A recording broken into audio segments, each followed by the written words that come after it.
آیت نمبر 75 ہے۔ الحمدللہ رب العالمین والصلاة والسلام علی نبیہ الکریم، اما بعد فاعوذ باللہ من الشیطان الرجیم، بسم اللہ الرحمن الرحیم۔ فلا اقسم بمواقع النجوم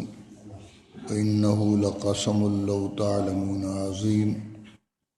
انه لقرآن کریم فی کتاب مکنون لا یمسہ الا المطہرون تنزیل من رب العالمین۔ افبہذا الحدیث انتم مدہنون وتجعلون رزقکم انکم تکذبون۔ ان آیات میں قرآن مجید کی عظمت کو اللہ تعالیٰ نے ذکر فرمایا اور اس سے یہ ثابت فرمایا کہ قرآن مجید اللہ کا کلام ہے، اس میں کسی اور کی دخل اندازی ہو ہی نہیں سکتی، اور اس کے لیے اللہ تعالیٰ نے حفاظت کا وہ نظام بنا رکھا ہے اور مقرر کر رکھا ہے جس میں شیاطین کا سرے سے کوئی تعلق کسی طور پر بھی ہو ہی نہیں سکتا۔ خالق کائنات نے اس کے لیے جہاں اس امانت کو پیغمبر کے حوالے کرنے کے لیے طاقتور فرشتہ مقرر کر رکھا ہے اور اس کے ساتھ فرشتوں کی گاردیں مقرر کر رکھی ہیں، وہاں آسمانوں پر خالق کائنات نے فرشتوں کے مختلف پہرے بھی بٹھا دیے ہیں، اور خود جو ستارے ہیں ان سے شہاب ثاقب کو نکال کر شیاطین کو ہلاک کرنے اور ان کو سزا دینے اور ان کی شرارتوں سے انسانوں کو بچانے کے لیے اور قرآن مجید کی خصوصاً حفاظت کے لیے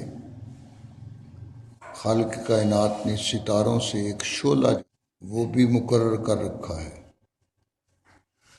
اس لیے اس کے اندر شیاطین کی دخل اندازی ہو ہی نہیں سکتی، اور نہ یہ کاہنوں کا کلام ہے۔ کاہنوں کا کلام جزیرہ عرب کے اندر جو لوگ اس بات سے واقف تھے وہ جانتے تھے کہ کاہنوں کے کلام میں اوٹ پٹانگ باتیں ہوتی ہیں، اور قرآن مجید کے اندر ایک بات بھی بے تکی نہیں ہے۔ انہ لقرآن کریم، فرمایا کہ یہ معزز کلام ہے اللہ تعالیٰ کا، بڑی عظمت اور شان والا ہے۔ فی کتاب مکنون، اور اس کو ہم نے پہلے لوح محفوظ کے اندر رکھا۔ مکنون کا معنی محفوظ، یہ محفوظ کتاب کے اندر پہلے لکھا ہوا ہے، اور وہ کتاب ایسی ہے کہ جس تک شیاطین کی اور جو شیاطین کے پیروکار ہیں ان کی پہنچ ہو ہی نہیں سکتی۔ یہ آسمان تک بھی نہیں پہنچ سکتے جنات اور شیاطین، یہ جائے کہ لوح محفوظ جو ساتوں آسمانوں سے آگے ہے اور سدرۃ المنتہا سے آگے ہے، اس تک ان کی رسائی تو یہ کسی طور پر ہو ہی نہیں سکتی۔ جب آسمانوں تک پہنچنا ان کا ممکن نہیں، نہ یہ پہنچ سکتے ہیں، تو پھر ساتویں آسمان تک پہنچنا اور اس سے آگے سدرۃ المنتہا سے بھی آگے وہ لوح محفوظ تک ان کی دخل اندازی کیسے ہو سکتی ہے؟ فرمایا وہ کتاب ایسی محفوظ جگہ میں ہے، لا یمسہ الا المطہرون، کہ اس تختی کو، اس لوح کو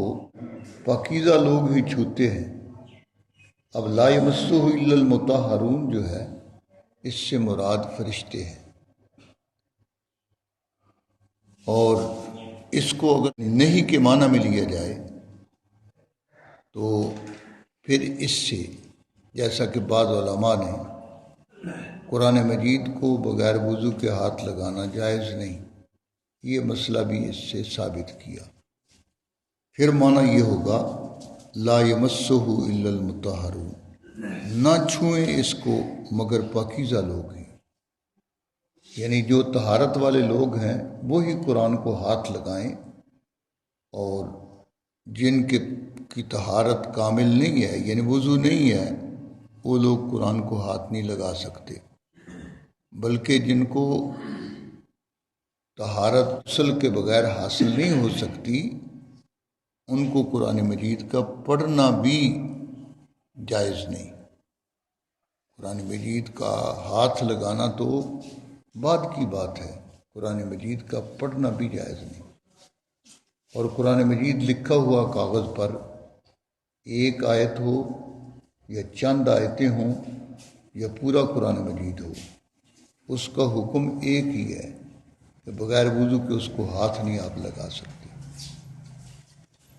کسی کپڑے وغیرہ سے اس کو پکڑ سکتے ہیں اگر وضو نہیں ہے، ورنہ اس کے لیے وضو کرنا لازم ہے۔ لا یمسہ الا المطہرون، اور میں نہ چھوئیں قرآن کو مگر پاکیزہ لوگ ہی۔ تنزیل من رب العالمین، یہ قرآن مجید کی سند ذکر فرمائی کہ یہ قرآن مجید جو ہے یہ اللہ کی طرف سے اتارا ہوا ہے، محمد صلی اللہ علیہ وسلم نے نہیں بنایا۔ آج کل بھی اور پچھلے دور کے اندر جو بڑے بڑے عیسائی رائٹر گزرے ہیں، جن کو لوگ بڑے با انصاف رائٹر کہتے ہیں، انہوں نے بھی وہی بات متعصبانہ لکھی ہے قرآن مجید کے بارے میں جو آج کل کے عیسائی اور جدید ان کے شاگرد جو غامدی جیسے جو سکالر کہلاتے ہیں جو وہ بات کہتے ہیں کہ قرآن مجید کو وہ محمد صلی اللہ علیہ وسلم کا کلام کہتے ہیں، وہ اللہ کا کلام نہیں مانتے، قرآن مجید کو وہ محمد صلی اللہ علیہ وسلم کا بنایا ہوا کلام کہتے ہیں۔ سر ولیم میور جو کہ مشہور مصنف ہے، جس نے رسول اللہ صلی اللہ علیہ وسلم کے متعلق اپنی خاص اغراض کے تحت سیرت کی کتاب لکھی ہے، اس کے اندر جگہ جگہ بکواس کیے ہیں، تو اس میں اور بکواسوں کے ساتھ یہ بھی لکھا ہے، حالانکہ اس کو کہتے ہیں بڑا انصاف پسند ہے، کہ جس طرح مسلمان قرآن مجید کو اللہ کا کلام مانتے ہیں، ہم اس کو اسی طرح محمد کا کلام مانتے ہیں، یہ اس نے لکھا ہے۔ انصاف کا خون کر دیا، اس لیے کہ 1400 سال سے قرآن مجید کا اللہ کی طرف سے ہونا یہ ایسے واضح دلائل سے ثابت ہو چکا کہ اس کو کوئی تھوڑی سی عقل والا بھی اس کو رد نہیں کر سکتا۔ رسول اللہ صلی اللہ علیہ وسلم کا کلام ہزاروں احادیث کی صورت میں الگ موجود ہے، اور اس میں اور قرآن مجید کے اندر فرق بالکل واضح ہے۔ اس کے بعد پھر کوئی آدمی یہ اپنی زبان سے بکتا رہے اور یہ کہتا رہے کہ بھی یہ محمد صلی اللہ علیہ وسلم کا کلام ہے، تو سوائے ظلم اور زیادتی کے اور کچھ نہیں۔ فرمایا انہ لتنزیل رب العالمین، یہ قرآن مجید رب العالمین کا اتارا ہوا ہے، یہ محمد صلی اللہ علیہ وسلم نے خود نہیں بنایا، اللہ تعالیٰ اس کا یہ کلام ہے اور اللہ اس کو اتارتے ہیں، جتنا اتارتے ہیں اتنا محمد صلی اللہ علیہ وسلم تم کو سنا دیتے ہیں۔ فرمایا افبہذا الحدیث انتم مدہنون، اب اس میں مشرکین مکہ کو مخاطب کر کے فرمایا کہ کیا یہ کلام اللہ جو ہے جو تمہارے سامنے ہم نے رکھ دیا، فرمایا اس سے تم بے رخی اختیار کرتے ہو، انصاف کا یہ تقاضا نہیں ہے۔ افبہذا الحدیث انتم مدہنون، کیا اس حدیث یعنی حدیث کہا گیا قرآن مجید کو، کیا اس اللہ کی جو بات ہے اس سے تم بے رخی اختیار کرتے ہو، بے پرواہی اختیار کرتے ہو۔ فرمایا یہ تمہارا حق تو نہیں بنتا، اور کسی بھی انصاف والے آدمی کا یہ حق نہیں۔ اب جب حق کھلا اور واضح ہو گیا تو اس کو مان لینا چاہیے۔ فرمایا وَتَجْعَلُونَ رِزْقَكُمْ أَنَّكُمْ تُكَذِّبُونَ، اور تم نے اپنا طرز عمل ہی یہ بنا لیا کہ قرآن مجید کی تم تکذیب کرتے ہو اور اس کو جھوٹا کہتے ہو۔ تمہیں شرم آنی چاہیے، اس لیے کہ قرآن مجید تو تمہیں چیلنج کر رہا ہے کہ آؤ، اگر اس کو تم اللہ کا کلام نہیں مانتے ہو اور تم کہتے ہو محمد صلی اللہ علیہ وسلم اس کو بنا کر لاتے ہیں، تو تم بھی اس جیسا کلام بنا لاؤ۔ اور اس کے لیے تمہیں کوئی ٹائم نہیں دیا، بلکہ اس کے لیے تمہیں کھلا چیلنج دیا ہے کہ جب بھی تم چاہو قرآن کے مقابلے میں کوئی کلام بنا کر دکھا دو۔ پہلے پورے قرآن مجید جتنا اترا تھا اس وقت تک سب سے پہلا چیلنج جو ہے وہ دیا مکہ والوں کو کہ تم اپنی زبان پر ناز ہے، زبان میں مہارت پر بھی ناز ہے، دوسروں کو تم گونگا کہتے ہو، اپنے آپ کو فصیح و بلیغ کہتے ہو، تو آؤ اس قرآن مجید کا فصاحت و بلاغت میں اور مضامین کے کمال میں آؤ تم مقابلہ کر لو۔ پہلے پورے قرآن کا چیلنج دیا، جب جواب نہیں آیا تو پھر فاتو بعشر صور مثل مفتریات، فرمایا 10 صورتیں بنا لاؤ۔ جب 10 صورتوں کا چیلنج بھی انہوں نے قبول نہیں کیا تو فرمایا کہ فاتو بصورت من مثلہ، ایک صورت بنا لاؤ، کوئی چھوٹی سے چھوٹی صورت۔ سب سے چھوٹی صورت 19 الفاظ کی وہ سورہ کوثر ہے۔ اور عربی کا ایک شاعر، اس نے اس سورت کو پڑھا، ایک مسلمان نے سورت کے اترنے کے بعد لکھ کر اس کو بھی کعبہ میں لٹکا دیا۔ تو وہ شاعر آیا اور اس نے پڑھا،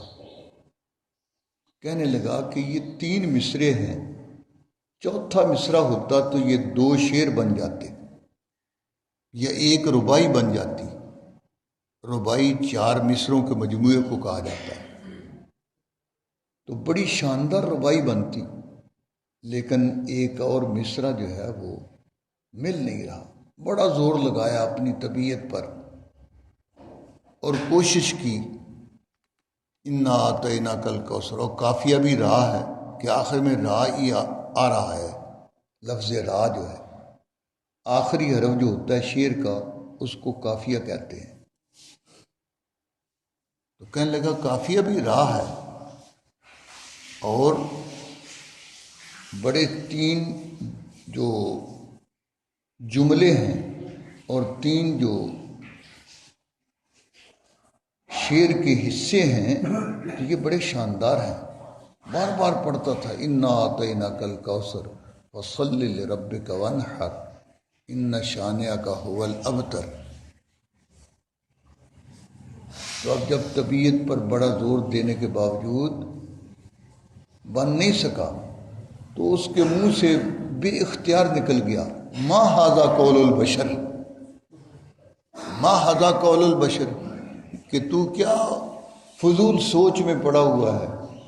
کہ یہ 3 مصرے ہیں اور چوتھا مصرع ہوتا تو یہ کلام بہت شاندار بن جاتا، 2 شعر بن جاتے۔ فرمایا یہ انسان کا کلام ہی نہیں ہے، ما ھذا قول البشر، یہ انسان کا کلام ہی نہیں ہے، یہ تو کلام خداوندی ہے۔ اس لیے اس جیسا کلام بنانا یہ انسانوں کے بس کی بات ہی نہیں ہے، اس لیے تیری سوچ ہی غلط ہے۔ تو قرآن مجید جو ہے اس کے مقابلے میں ایک سورت جو ہے، اور پھر دوسرے موقع پر فرما دیا ایک آیت بنا لاؤ، نہ سی سورت، ایک آیت بنا لاؤ۔ اب یہ سارے چیلنج ان کے سامنے تھے، ان چیلنجوں کے مقابلے کے لیے وہ میدان میں نہیں آئے، بلکہ اس کی بجائے انہوں نے اپنے مال وہ خرچ کر کے مال تباہ کر لیے، اولادیں کٹوا دیں، خون کی ندیاں بہا دیں، اور مسلمانوں پر ظلم و ستم کیے بے شمار۔ مگر قرآن کے مقابلے میں یہ تو آسان کام تھا کہ کلام بنا لاؤ، مقابلے میں نہیں آئے، میدان جنگ کے اندر مقابلے کے لیے اتر پڑے، اور وہ در حقیقت مشرکین مکہ وہ قرآن ہی کے دشمن تھے۔ اس وقت بھی پورا عالم کفر جو ہے وہ میرا اور تمہارا دشمن نہیں ہے، وہ قرآن کا دشمن ہے، اور قرآن مجید کو وہ صفحہ ہستی سے مٹانا چاہتے ہیں۔ مگر جیسے 1400 سال کی پہلی کوششیں کفار کی، وہ آج تک کامیاب نہیں ہوئی، آئندہ بھی قیامت تک کفار کی ساری کوششیں جو ہیں مل کر سارے کافروں کی تعداد زیادہ ہے نا مسلمانوں سے، نام نہاد مسلمانوں سے ان کو بھی ملایا جائے ساتھ تو تب بھی زیادہ ہے۔ جس طرح پچھلے زمانوں کے اندر وہ اس قرآن مجید جو ہے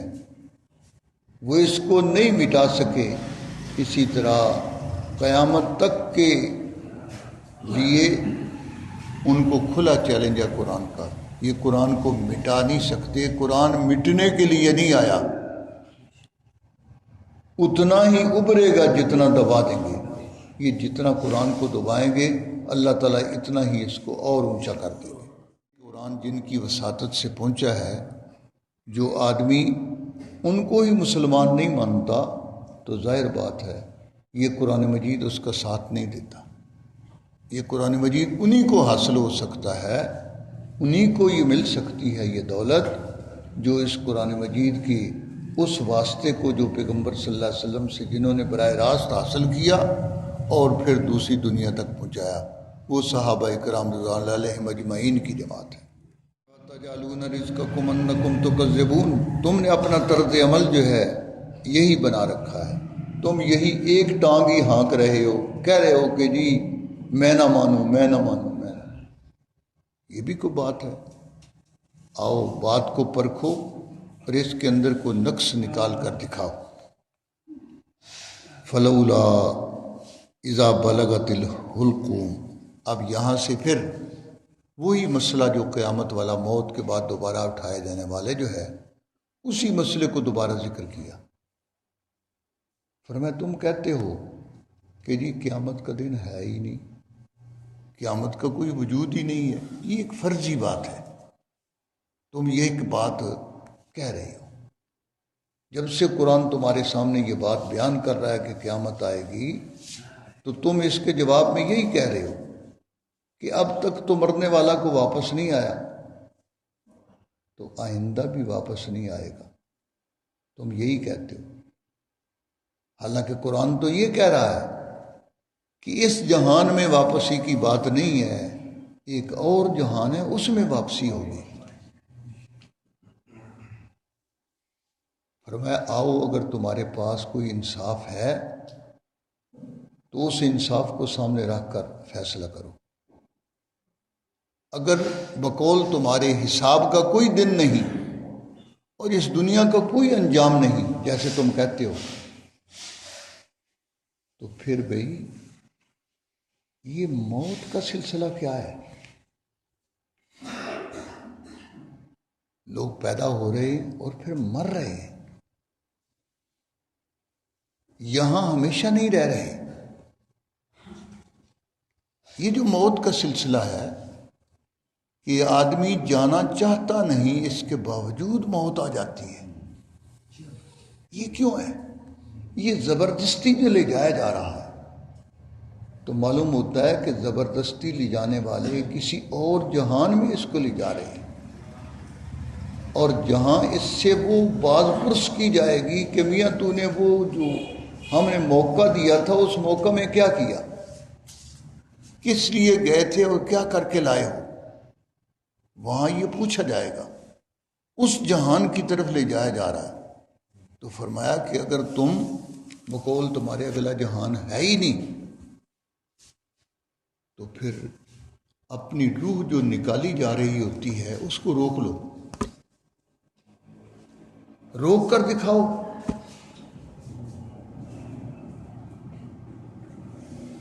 اور فرمایا کہ روک نہیں سکتے ہو تم، کیا ساری دنیا مل کر، ساری دنیا کے طبیب اور ڈاکٹر مل کر اس روح کو روک نہیں سکتے جو روح نکل رہی ہے۔ فلولا اذا بلغت الحلقوم، پھر کیوں ایسا نہیں کہ جب روح جو ہے وہ حلق کو پہنچ رہی ہوتی ہے، روح جو ہے یہ نتھنے سے نکلتی ہے، فلولا منہ سے نہیں نکلتی، نتھنے سے۔ فلولا اذا بلغت الحلقوم، کہ روح جب حلق کو پہنچ چکی ہوتی ہے، سارے جسم سے روح نکل کر حلق کو پہنچ چکی ہوتی ہے، فرمایا وَأَنْتُمْ حِينَئِذٍ تَنْظُرُونَ، اس وقت تم آنکھیں پھاڑ پھاڑ کر دیکھ رہے ہوتے ہو، جو لوگ اس کے پاس موجود ہوتے ہیں وہ بھی اس کو دیکھ رہے ہوتے ہیں کہ اس کی کیا حالت ہے، مرنے والے کی کیا حالت ہے، اور وہ خود بھی آنکھیں پھاڑ پھاڑ کر تمہیں دیکھ رہا ہوتا ہے۔ وَنَحْنُ أَقْرَبُ إِلَيْهِ مِنْكُمْ وَلَكِنْ لَا تُبْصِرُونَ، ہمارے فرشتے تمہارے قریب ہوتے ہیں، ہم اپنے علم و قدرت کے ساتھ تمہارے پاس ہوتے ہیں، وَلَكِنْ لَا تُبْصِرُونَ، لیکن تم دیکھ نہیں رہے ہوتے، اور فرشتے گرزے مار رہے ہوتے ہیں۔ کافروں کی روح جب نکالی جاتی ہے، یضربون وجوہہم وادبارہم، فرشتے ان کے منہ پر بھی کوڑے مار رہے ہوتے ہیں اور ان کی پشتوں پر بھی کوڑے مار رہے ہوتے ہیں، اور وہ جو بے قرار اور تڑپ رہا ہوتا ہے اس کا سبب یہی ہوتا ہے، فرشتے مار رہے ہوتے ہیں اور ان کو کہہ رہے ہوتے ہیں اخرجوا انفسکم، نکالو روح اپنی، الیوم تجزون بما کنتم تعملون، اب تمہیں تمہارے کیے ہوئے جو کرتوت ہیں ان کا بدلہ ملے گا۔ تو فرمایا فلولا ان کنتم غیر مدینین، یہ روح کیوں نہیں واپس لوٹاتے اگر تم نے حساب و کتاب نہیں دینا۔ فرمایا پھر لوٹاؤ نا روح کو، اس کو برقرار رکھو تاکہ وہ یہیں رہے۔ تم کہتے ہو یہی جہان ہے، اگلا جہان ہے ہی کوئی نہیں۔ فرمایا ترجعونہ ہے ان کنتم صادقین، لوٹا لو اس روح کو اگر تم سچے ہو اپنی بات میں۔ یہ جان پر انسان کو قابو نہیں، اور موت اس کی ہر صورت میں آنی ہی ہے۔ اسی طرح ہم کہتے ہیں کہ محشر کا میدان ہر صورت میں قائم ہوگا اور ہو کر رہے گا، تمہارے انکار سے کچھ نہیں بنتا، اور اس کے لیے یہ موت کا زبردستی مسلط ہونا ساری کائنات پر، یہ اس بات کا ثبوت ہے کہ یہ گرفتار کر کے اب لے جایا جا رہا، اب اس کو کوئی چھڑوا نہیں سکتا، ضمانت نہیں ہے۔ اتنے تے ایس ایچ او نے پیسے دیتے تھے، چھٹی ہو گئی، لیکن وہ فرشتے جس کو پکڑ لیتے ہیں چھوڑتے نہیں ہیں، اور جو فرشتہ ہر انسان کی موت کے لیے الگ فرشتہ ہے، جو حضرت اسرائیل علیہ السلام ہے، وہ تو نگران اعلیٰ ہے، وہ ہیڈ آف دی ڈپارٹمنٹ، وہ اس محکمے کا ہیڈ ہے، اور ان کے ماتحت ہزاروں فرشتے، انسانوں، حیوانوں، کیڑوں مکوڑوں، ان سب کی روحوں کو نکالنے کے لیے الگ الگ فرشتے، اور پھر ایک نہیں جماتے ہیں۔ تو فرمایا جب روح نکال لی جاتی ہے، اگر وہ نیک لوگوں میں سے ہوتا ہے، کامل ایمان والا، نیک اعمال والا، اللہ کے مقرب لوگوں میں سے ہوتا ہے، فروحم و ریحان و جنت و نعیم، تو اس کو کہہ دیا جاتا ہے یا ایتھا النفس المطمئنہ ارجعی الی ربک راضیۃ مرضیہ فادخلی فی عبادی وادخلی جنتی۔ اس کو اس وقت روح جب نکل رہی ہوتی ہے تو فرشتے یہ بشارتیں دے رہے ہوتے ہیں کہ اے اطمینان والی جان، جتنا دکھ اٹھانا تھا تو نے اٹھا لیا۔ جناب رسول اللہ صلی اللہ علیہ وسلم کی وفات کا وقت ہے اور سکرات موت جو ہیں ان کی وجہ سے پیالہ پانی کا پڑا ہوا ہے۔ اما عائشہ کی گود ہے، حضرت فاطمہ بیٹھی ہیں رضی اللہ تعالیٰ عنہ پاس، آپ اس پیالے سے بار بار ہاتھ ڈبو کر اپنے چہرے پر ملتے اور زبان مبارک پر یہ الفاظ، اللہم اعنی علی سکرات الموت، اے اللہ موت کی ان بے ہوشیوں میں میری مدد فرما، اے اللہ موت کی بے ہوشیوں میں میری مدد فرما۔ حضرت فاطمہ رضی اللہ تعالیٰ عنہ دیکھ کر واہ کربا اباہو، ہائے میرے ابا کی تکلیف، حضور تسلی کے لیے فرما رہے ہیں آج کے بعد تیرے باپ کو کوئی تکلیف نہیں ہوگی، تکلیف کا موقع اب ختم ہو چکا، موقع جا چکا۔ یہ دنیا کے اندر جو چند لمحات ہیں یہی تکلیف کے آخری لمحات ہیں، اس کے بعد فروح و ریحان و جنت نعیم، فرمایا راحت ہی راحت ہے اور خوشبوئیں خوشبوئیں ہیں، و جنت و نعیم، اور جنت کی نعمتیں ہیں، وَأَمَّا إِنْ كَانَ مِنْ أَصْحَابِ الْيَمِينَ، اور اگر وہ مقربین یعنی اصحاب یمین میں سے ہے، فَسَلَامٌ لَكَ مِنْ أَصْحَابِ الْيَمِينَ، تو سلامتی ہے تیرے لیے کہ تو اصحاب یمین میں سے ہے، یعنی فرشتے اس کو یوں کہہ رہے ہوتے ہیں کہ تیرا اصحاب یمین میں سے ہونا بھی قابل مبارکباد ہے کہ تو جا رہا ہے دنیا سے ایمان کی سلامتی کے ساتھ جا رہا ہے، گویا تیرے پاس ٹکٹ موجود ہے، اب تو سیدھا جنت میں جائے گا۔ وَأَمَّا إِنْ كَانَ مِنَ الْمُكَذِّبِينَ، اگر وہ دوسرے گروپ سے ہوتا ہے، یہ تو اصحاب یمین کا پہلے ذکر کیا، اس کے دونوں جماعتوں کا ذکر کر کے اب اس کے بالمقابل وہ جن کو اصحاب مشأمہ کہا تھا سورت کے شروع میں، انہی کا تذکرہ کیا، فرمایا وَأَمَّا إِنْ كَانَ مِنَ الْمُكَذِّبِينَ الضَّالِينَ، اگر وہ جھٹلانے والے اور گمراہ لوگوں میں سے ہوتا ہے، فَنُزُلٌ مِّنْ حَمِيمٍ، تو اس کو کہہ دیا جاتا ہے کہ اب تو تمہیں پیاس لگی ہے، موت کے وقت میں اس کو شدید پیاس لگتی ہے، تو فرمایا کہ تمہیں اب جہنم کا پانی پلایا جائے گا، فَنُزُلٌ مِّنْ حَمِيمٍ، فرمایا تمہاری مہمانی جو ہے وہی گرم پانی سے ہوگی، وَتَصْلِيَةُ جَحِيمٍ، اور جہنم کے اندر داخلہ ہوگا۔ 15 شعبان میں کئی لوگ بتیاں بال دیں نا تے وہ سمجھتے ہیں پھر روحاں ان کے بنیریاں ہوتے تے تنگ کرتیاں نے،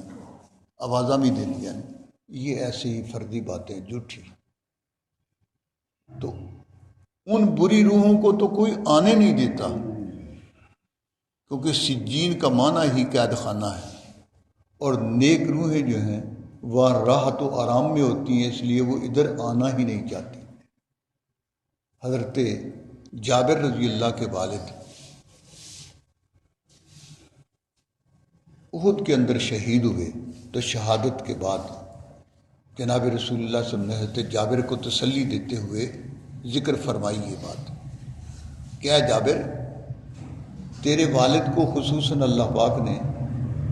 فرمایا کہ اے عبداللہ، نام عبداللہ تھا، اے عبداللہ کیا چاہتے ہو؟ تو کہنے لگے کہ یا اللہ میں تو یہ چاہتا ہوں کہ دوبارہ دنیا میں جاؤں، یہ تمنا ہے کہ دوبارہ دنیا میں جاؤں اور تیرے راستے میں جس طرح قربان ہوا میں پھر اسی طرح قربانی دوں۔ تو اللہ تعالیٰ نے فرمایا کہ اور جو چاہو تمہیں دیا جائے گا. یہ نہیں ہو سکتا، دنیا میں واپسی نہیں ہو سکتی. ہاں البتہ تمہاری تمنا جو ہے وہ ان لوگوں تک جو تمہارے پیچھے ہیں ان تک پہنچا دیتے ہیں. تو اللہ نے قرآن میں اسی لیے ذکر کر دیا کہ ان کو وہاں وہ ایسی زندگی نصیب ہے، ایسی نعمتیں نصیب ہیں کہ جن نعمتوں سے وہ یہ چاہتے ہیں کہ یہ نعمتیں ہمیں ملی ہیں شہادت کے نتیجے میں، تو ہم دوبارہ شہید ہوں، سے بار شہید ہوں، بار بار شہید ہو کر پھر ہم آئیں اس دنیا کے اندر. تو اللہ نے فرمایا بھی یہ تو نہیں ہو سکتا. جو ادھر سے ادھر آ گیا اب واپسی نہیں ہے، اب ادھر سے آگے ہی جانا ہے، اور وہ میدان حشر ہے جس میں پہنچنا ہے سب. وَأَمَّا إِنْ كَانَ مِنَ الْمُكَذِّبِينَ الضَّالِينَ، اگر وہ جھٹلانے والے اور گمراہ لوگوں میں سے ہے، فَنُزُلٌ مِّنْ حَمِيمٍ، تو اس کے لیے مہمانی ہے گرم پانیوں سے، وَتَصْلِيَةُ جَحِيمٍ، اور جہنم کے اندر داخلہ ہے.